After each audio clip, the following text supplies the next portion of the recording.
Ang Temporary Restraining Order o TRO ng kampo ni dating Pangulong Duterte hindi napagbigyan ng Korte Suprema. Pagsuko sa dating Pangulo sa ICC, wala naman umanong nilabag na batas ayon sa Supreme Court. Ang detalye sa balitang pambansa ni Mark Timbreze.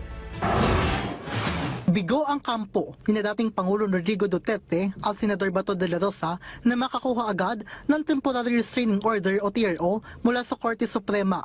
Kaugnayan ang hiling nilang pigilan ng pakikipagtulungan ng Pilipinas sa International Criminal Court bunsod ang kinakaharap ngayon na kaso ng dating Pangulo na crimes against humanity sa kanya naging madugong war on drugs noong siya'y nakaupo.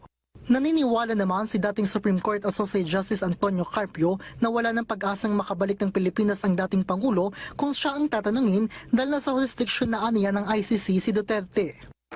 Pwede siya bumalik dito, i-question niya doon. Under the Rome Statute, the accused, si President Duterte, can question the validity of his arrest by ICC. Kasi diba ang ICC nag-issue ng warrant of arrest, he can question that there. Ayon pa kay Carpio, hindi naman labag ang ginawang pagsuko sa dating Pangulo sa ICC dahil may umiiral na batas sa Pilipinas noon pa mang 2009 na nag-uutos na ipadala ang mga akusado sa International Criminal Court upang harapin ang kanilang mga kaso. Dagdag pa ni dating Integrated Bar of the Philippines President Attorney Domingo Cayosa, wala na rin magagawa ang isang temporary restraining order dahil kasalukuyan ang nasa The Hague, Netherlands ang dating Pangulo.